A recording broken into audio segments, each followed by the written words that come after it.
good morning again. Today I'm going to be talking about stress and how it affects the body. So first of all, I just want to ask you and invite you to please share and like this video. We're here to help people. That's what my goal in doing this is to help reach more people and have a positive influence on the health in our community. Today's topic is how does stress affect the body? Let me count the ways. Lots of ways. Okay, so I just want to start off by asking you, who has stress today? Anybody? Anybody you know? Everybody you know? More likely? Yeah, right. So stress is a part of life. There's always going to be stress. So what I want to go over today is just kind of how it affects the body.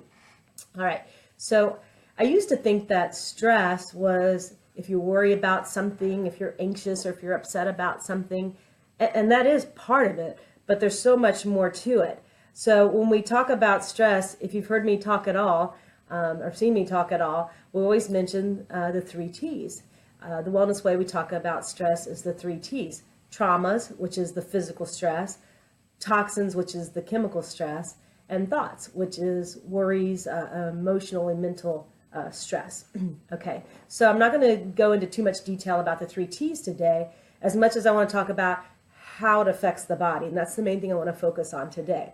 So, because your body perceives stress, whether it's from thoughts, whether it's from toxins, whether it's from trauma, it reacts the same way. So whether you're worried about if it's going to rain tomorrow or whether you're truly in a life-threatening situation, the body reacts the same way. And it's called fight or flight. So you got to stand up and fight for your life or run for the hills. So fight or flight. And the body reacts that way to any type of stress. So I want to take a look at that. How stress affects your body's function.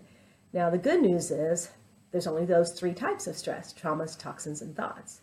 The bad news is we deal with each of those on a daily basis. Every day we have a certain degree or level of each of those. Today, for my prop, I'm going to be using an image from stress.org, and it has 7 different areas that are affected of the body by stress. So I want to kind of go through those one by one.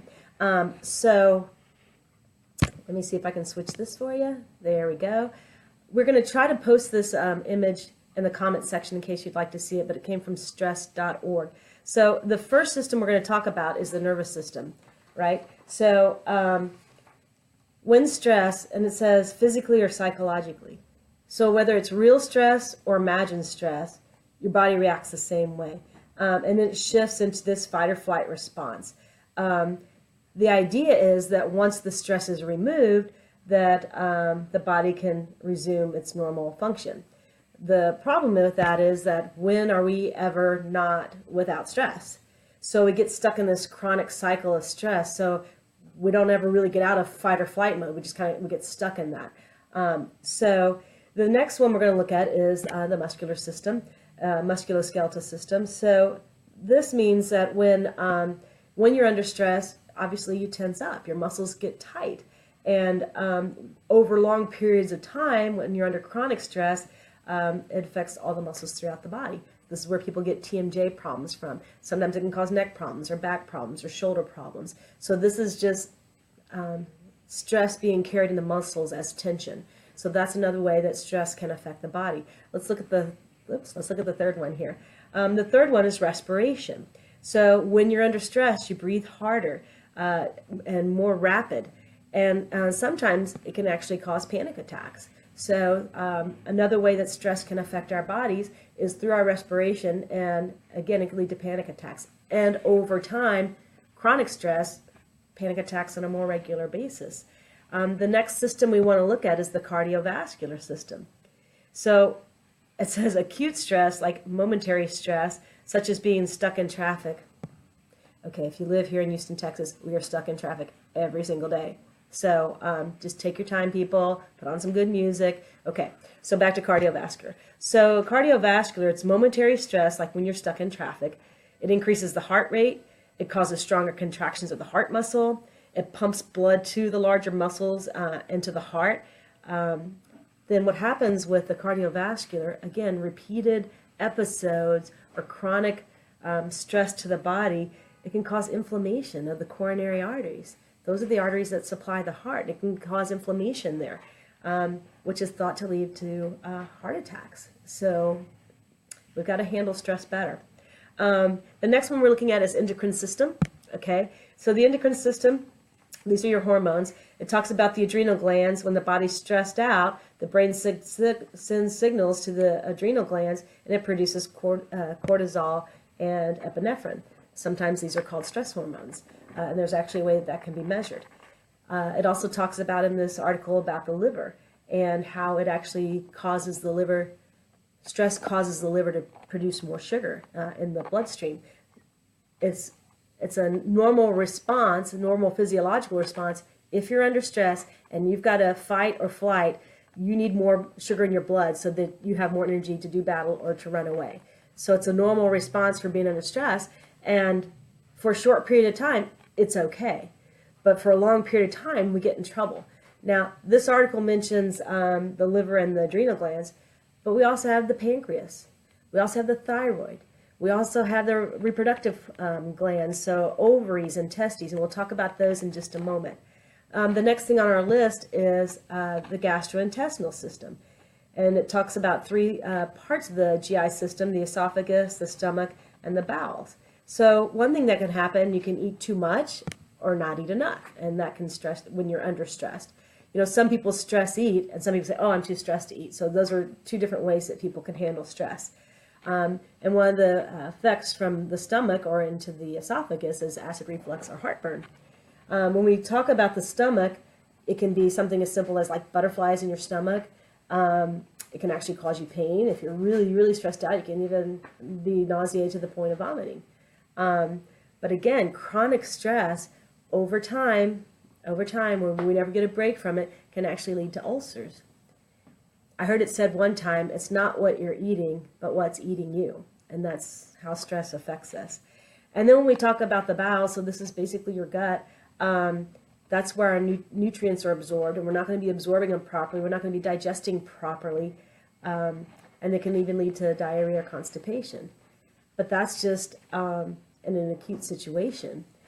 Chronically, over time, it can lead to more serious issues. So we can have inflammation in the gut, we can have irritable bowel syndrome, we can have gastritis, ulcerative colitis, so many other major things.